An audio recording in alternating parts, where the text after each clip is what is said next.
Okay, Lance, you're on. I want to hear a real good story. This was Vivien, of course, and she sat down, and Lance said, "Well, I guess after that show, I better make it a good one." So he started as he wasn't that much of a storyteller, but he was going to try. He started when he flew into Seattle and met his buddies with the bicycles. That would be Dawn and Sancho, and and the van they had.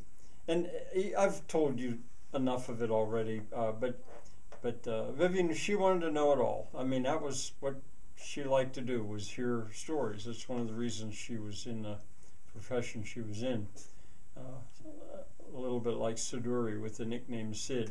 So she listened, and Lance, she'd ask more questions, and Lance probably went on for an hour talking about his whole summer and all the stuff he'd seen.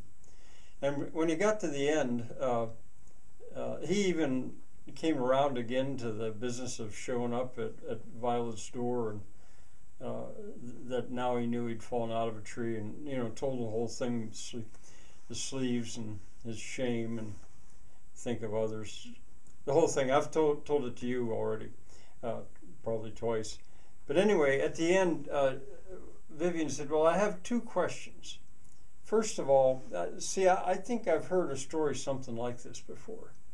Was there a guy in it at some point, some weird old guy that had like long white hair and long white beard and said crazy stuff and had crazy ideas and spoke a whole lot of languages and stuff?"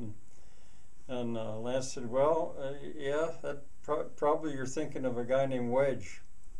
And she said, "Aha, I thought so." And my other question, she said, "In the story, was there anybody named Arthur?" And Lance said, No, the closest I can come to that is that Wedge has a son named Carter." And she said, "That'll do. Okay. Thanks a lot. Well," she said, you probably better get on the road. I love that hair of yours, and I love those sleeves, and this has been fun. I hope you come back someday, but you better get on the road. If you got a long ways to go." And so he set out, and they all went to the door to say goodbye to him, or outside, and sent him on his way, and off he was bicycling. And Vivien said, "Boy, I'll bet can you imagine riding a bike the whole way across the continent? I'll bet underneath those overalls he's got an amazing pair of legs." And she said, "And I'll bet he's got a good foot too." They were a little bit puzzled at that, and Vivien said, "Oh, it's an Elizabethan joke. Did you ever see Much Ado About Nothing?" I'll tell you more about this later. Vivien, she was an academic too. She'd been an English major at Brandeis, but I'll tell you about that later. She said, "Yeah, Beatrice," she said, "any husband of hers was going to have a good leg and a good foot." And it was the Elizabethans in Shakespeare's day, they understood that joke.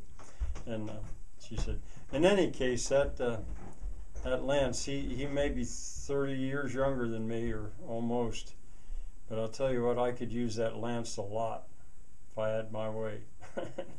At that, they all laughed, and Elaine, she blushed. And then they went in, and Vivien said, now it's my turn. I bet you three ladies would like to hear about my 5 husbands."